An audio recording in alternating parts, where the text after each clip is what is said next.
Good afternoon. Welcome to our new program, The Finish Line. I'm your host, Dean Cavaretta, and today we have a very special guest, a candidate for state representative here in Beverly. His name is Rick Marciano.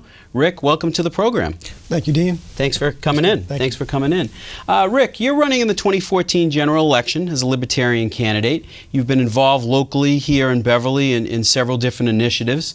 You have a very unique background, military experience and otherwise. Tell us about yourself. What got you to run for state representative in 2014? Well, military background, I first went in, I was a military police for 4 years. Then after that, I changed to intelligence analyst. And 4 years after that, I went Special Forces Engineer, Green Beret. So I have a lot of experience in many different areas. And in reference to what got me involved, it was in reference to Brimble Avenue. They were putting a plaza that was in there, and they wanted to swap the land and do a zoning change. And it was just completely out of the norm, besides the enormous amount of traffic that's already there. They wanted to build a connector road on an old landfill that was unregulated. And you were involved in this locally in Beverly before, over the last several years, right? Yes, different other issues they had. I was definitely involved. Right, and your part of Beverly was impacted. What ward was that? That was Ward 5 and 3, right in that area there, with reference to the Brimble Ave project. So now, Rick, you're running for state representative. You've made the Brimble Ave project a priority. Looking back over the process, looking back at your involvement as a citizen of Beverly, as someone that cared deeply about the project, that you did not support the project initially. What is the lessons that you've learned from that, and how would you bring that project or the lessons learned from that project to Beacon Hill?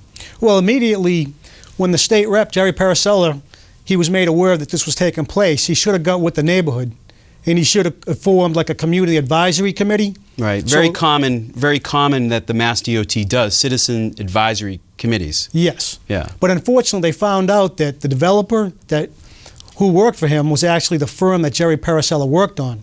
So they called him out and he had to resign. So not that they knew, that the reference to the land, what was going on there, but that was definitely incorrect what he did at that point there. Right. So you want to go to Beacon Hill as a state representative. You'll be a Libertarian, which means that you will not caucus with the Democrats or Republicans. How do you feel that's an asset in this type of political environment? Well, it's an asset because I'll work with both sides. I'll explain my view in reference to what bill or amendment that's coming up, and then I'll work with both sides. I think that'll work good. Yeah.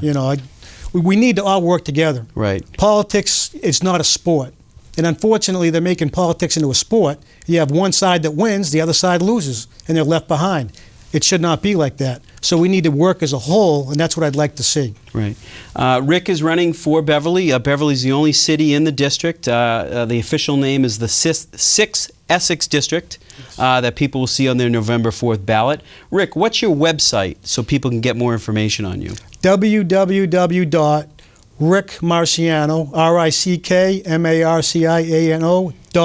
RickMarciano.us. .us. Make sure .us for the viewers at home. All right, so Rick, let's start talking about some of the issues. I know fiscal issues, the idea that the state budget right now for the Commonwealth of Massachusetts is $38 billion a year. A lot of those cost drivers are pensions. What's your view on pension retirement reform? Why do you think that's such an important issue? Well, presently, in 2012, I talked about that the unfunded pension liability for the state was $24 billion. The last I've checked, as of this year, it's 28.3. Yeah. So it's gone up 4.3 million. So it's getting worse. They made a very small change to where you could retire at age, it was 55, they changed it to age 57 years old. Well, what I want to do, bring it in line with Social Security, which is age 65 to 67 now. Right. It's a 10-year difference if you look at that. Now you got to be aware that like police officers and firefighters, they're not going to physically be capable to do that. So what's going to have to take place is they'll have to find them like something in the office, like we did in the military. You know, when we were a little older and broken, the young guys were out in the field doing all that part, and we were in the operations working that side of the house. So you would be part of reform efforts that don't punish anybody, that transition people, that also transition retirees from their current work into retirement. So you would envision a plan that doesn't negatively impact any current retiree. Right. It won't touch them at all. Right. Same. It's just going to the new employees that are coming on board. That would take place. And the other thing I was looking at doing was not only was the age, I want to have the rate that they pay into the retirement system, I want it to fluctuate. Right. So if the markets they've invested, all of a sudden they're not doing as good as the assumption is not doing as good as it was supposed to do, that they'll have to pay more into the retirement fund to maintain it. Right. Right now it's so far behind. So Rick, that gets me to my next question. Educate the voters of Beverly who will be watching this program, and we want to thank the BevCam staff for helping us out here today. Why is pension reform at the state level important? Why is pension reform at the local level important? Why should the voter care? And what do you have to say to them? Well, we're going in the wrong direction. And if they don't change it, it's going to collapse. It's like fiscally. Fiscally, it will collapse. Right now, it's the state and the municipalities is about $146 billion overall if you add it up. Unfunded liabilities that have to be paid in the future. It's not unfunded. The total amount right now for retirees is $146 million. Now it's only covering $63 million is what they're taking in off the assumptions. That's to pay for that. So we're 43%. We're only funding it by 43% now. Right. So that's a huge problem. So it's an unfunded, almost postponed price tag. Yes. Yeah. 43%. Okay. So that leads me to my next question, Rick. State tax policy. Massachusetts has an income tax. Massachusetts has a sales tax. Massachusetts has different taxes and fees on small businesses and individuals. What's your overall view on taxes, and where do you want to take the state? How would you vote on taxes? Well, until they can fix the unfunded pension liability, which I believe that's where most of the taxes are being used for when they're raising it right now, I'm not going to raise any taxes. You know, originally, go back quite a few years, the income tax went from 5% to 5.3%. Then that tax wasn't good enough, so a few years ago, the sales tax goes up 25%, from 5% to 6.25%. And still, that wasn't enough. So now when you go to register your car, you're going to pay 20% higher. When you go to inspect your vehicle, you're going to pay 20% higher. Still not enough. So what they go after? The fuel tax now. Right. So with the fuel tax, you know, when I did the math on that, it's 14% higher. And that's in accordance to what we're paying right now. Right. So the fuel tax, just so voters know, on November 4th, there'll be ballot questions in addition to candidates such as Rick, and Beverly voters will have the opportunity to vote on a ballot question that raises the gas tax automatically. What's your position on the gas tax automatic increase? Question one. Well, it's taxation without representation. That's kind of like, well, they don't have to vote on it now and everyone forgets it goes up automatically. I was in Venezuela back in 1996. And the inflation rate overnight went up 99%. So if I was originally supposed to get $500 back, U.S. currency, that next day I got $250 back. Well, if that happens here, how much are you going to pay for your gas right now? Yeah. Between federal and state tax for your gas and your diesel, you're paying 42.4 cents on every gallon. That's a huge chunk. Yeah. Now, what do you feel about the argument that some people say that it's going to take away from transportation, or that somehow projects won't be funded? Well, I look at, in reference to the roads, in other states, to maintain 1 mile of road, it costs $10,000. In Massachusetts, it costs $78,000. Wow. Completely broke. Yeah. So we need to look at what's working for other states, get in line with them. Don't reinvent the wheel. It's a waste of time. Now, I know we've talked off camera about your opponent's committee assignments. If you know any of his, you can mention that. But I'm more interested in what committees you would like to be assigned. What issues that you want to go to work on for Beverly? I would say Veterans Affairs. I think I can stand behind the veterans compared to what I've seen. Yeah. There was if you're not aware of it, there was a vote that came up that would actually give veterans priority over illegal aliens when it comes to public housing. Right. Jerry Paraceller Beverly State Rep actually voted against that to keep it from going forward for the vote. So just so we're clear, you would vote differently. You would vote in giving the veterans preferential slots or treatment for health care or housing. Housing. It was specifically housing for illegal aliens. Okay. Which is beyond belief how there's other citizens waiting to get housing right now on a waiting list. Right. Some are 1 or 2 years. How does somebody that's an illegal alien even get in our public housing in the first place? Never mention go to the front of the line as some of those reps that voted the other way want. Right. Yeah. Okay. You are a veteran. You've served our country honorably. We thank you for your service. Homeland security issues, public safety are always issues that impact the North Shore and Beverly. What do you want to bring to the table there? How do you see your role as a state representative in those areas? I think a key area is they know what they're doing right now. They have the intelligence. But we need all the departments to work together as a whole. Communication has to travel between each other. I think that's what's missing right now. So if we can somehow organize all of them together with the intelligence that's coming in, we'll be able to react to what's going to take place.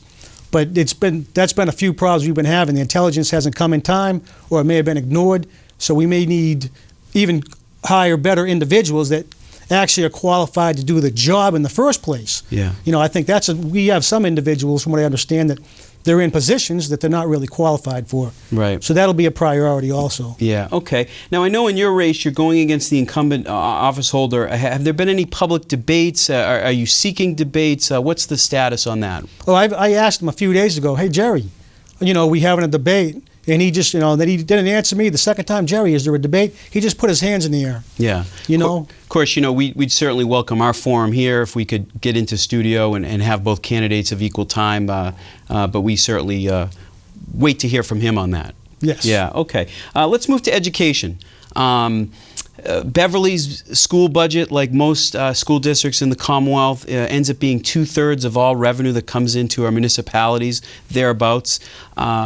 What do you feel the priorities on education are for Beverly? In particular, this new Common Core initiative, which is a departure from MCAS, an ed reform that started here locally. Are you in favor of Common Core? I'm not in favor of it at all. They have a national test in Massachusetts. It's every other year. We've been number one in the state. Why are we going to take someone else's standards that are less rigorous, Common Core, and lower our standards to go to Common Core? The other thing that was just so secret, this took place in 2010. I can't really blame the school committee or some of the elected officials because nobody knows what's going on with it. Yeah. And we're learning 4 years later, it should have been broken down in the beginning. All it is an experiment, is all it is. And why do we have to lower our standards in this state to go along with something that they're experimenting with? Right, so your message to the Beverly local officials is to get more information, get answers, and see what's best for the Beverly schools and the kids. Yes. Yeah. What do you feel about the Beverly schools? Where do you see priorities? What do you hear from voters? I know we've spoken about special education. There's certainly other cost drivers with schools. Common Core does have an unfunded mandate component. If you're asking students to take new exams, that comes with a price tag. What do you want to do on education in some of those areas? Well, of course, they're the experts. I want to, who's running it right now. I listen to them first and then listen to what the public's saying. For me right now, if we're going to talk, we haven't talked about it yet, but in reference to jobs, we need something to do with trade. We have a trade school. This fiscal year, we're sending 87 students. Years ago, Beverly High School, that was once part of this, we had 275 students. How do we go to only 87 students go to the trade? Yeah. Right now, we have jobs in this state that are available, but we don't have individuals that have the technology or to go in there to work those jobs. Yeah. Vocational training, job retraining, our school-to-career programs, very important. It sounds to me like you'd be very proactive in those areas. Definitely. Yeah. If we could bring nursing to the high school, have a classroom specifically set up for that. Culinary arts, put a few stoves in, which we may have already. We need to look at something like that because not every student is going to be going to college. Right. What do they have when they graduate right now? Tough to get a job, and jobs are paying a lot less. Right. You mentioned jobs. We are on the North Shore. We're in Beverly. We're part of the high-tech corridor here on 128. I know we spoke off-camera about the 2013 tech tax. What was that? What was the result? And tell the voters what you learned about that issue that almost went into effect in 2013. Well, it was a tax basically on technology. There was going to be a tax on that. It may have been if you were going to put out, they have certain programs you can download off the computer. On average, it cost 99 cents. Now, with the tech tax, it was going to cost $1.06 to $1.07. Well, the average person may look at that and say, wait a minute, I'm going to go for the 99 cents, so the state's going to lose business right there. Some of the other technology businesses, they have to bring in auditors to double check the taxes because the way the law is written, it is so complicated, like most of them. So that was a problem there too. Now you've heard from Beverly businesses that they were going to have to bring in compliance positions to comply with the new tax. We should note to Beverly voters that it was ultimately postponed or scrapped by the legislature and governor, but that was only after a huge outcry and many, many phone calls. What was the lesson learned from that whole process? Well, I would say read the bill. And if you can't read all the bills, listen to the citizens. Right. Because the citizens were also coming out saying, hey, this is going to hurt us, because they were advised also. They just completely ignored them, and then the minute they passed it, and then it's like, wait a minute. They had to go back. They wasted a lot of time when they never should have done it in the first place. Yeah. So Rick, let me ask you this. This is kind of a unique year in American politics and state politics. Massachusetts has weathered the Great Recession a little bit better than other states, but there are many, many problems out there in Beverly, on the North Shore. What are you hearing from voters as you go door to door? What makes this a different year, and why do you think people might look for a new face such as yourself? Well, part of it, I believe, is the taxes that are taking place right now. The burden of the tax. Yes, the burdens. Not only that, it's the property tax. If you have a fixed income and your taxes go up, you can't keep up with it. You're getting further and further behind. So that you elect a politician and you trust them, hey, they're going to take care of me, I can live my life, work, do the best I can, but they're not doing that. They're taking care of themselves. They got great benefits when they retire. They got great medical. The taxpayers, the one that are giving all this to them for public services, I don't want to use the word robbed, but the money is going someplace. There's no transparency. We should know that. And a lot of citizens, they are getting upset. Right. I should say to our viewers at home, you're watching The Finish Line, a new public affairs program here at Beverly BevCam, where we have Rick Marciano in studio, a Libertarian candidate for state representative in the 6th Essex District. And Rick, so we've talked about jobs, we've talked about the challenges up on Beacon Hill. Talk to the voters about the cost of living, energy. I know we've talked about that before. What do you feel the next state rep can do on energy, the cost of energy, issues such as that? Well, as a lot of citizens know, it just went up 37%, and it was just overnight. That should have been brought up, talked about, analyzed, but it wasn't. Yeah. It just happened just like that, and that's not how the system should actually work.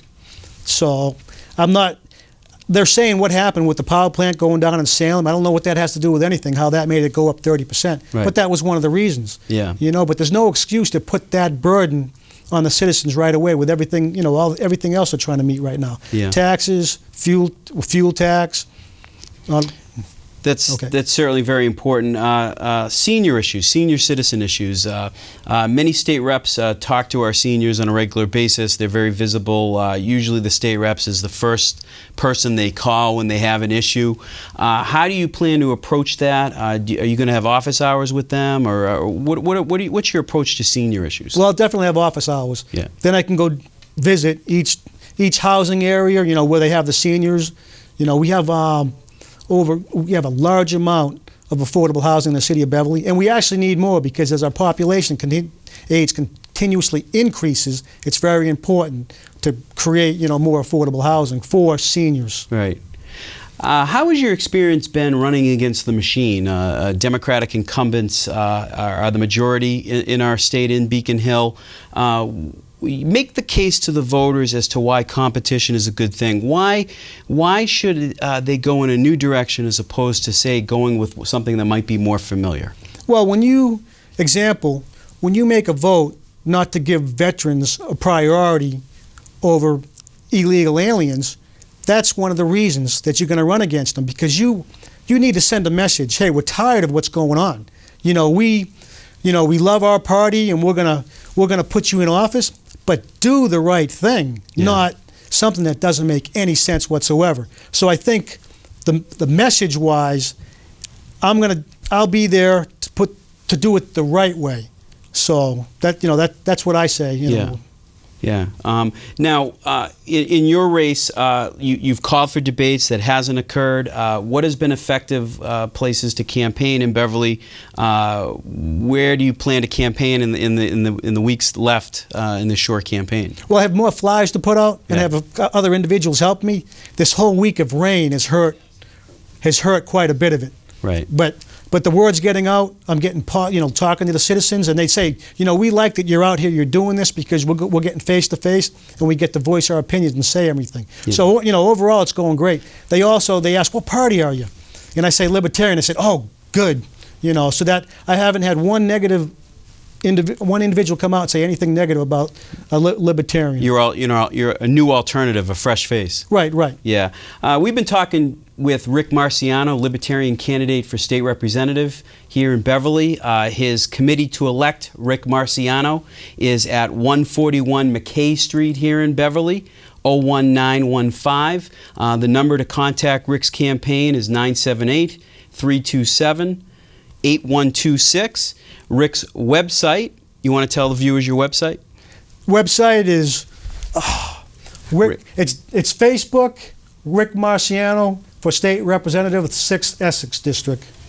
All right, great. And your website is rickmarciano.us. Yes. Okay. So, Rick, in the minute we have left, we figured we'd have you talk into the camera, say closing remarks to the Beverly voters, and just kind of give them your last pitch for their vote. Yes.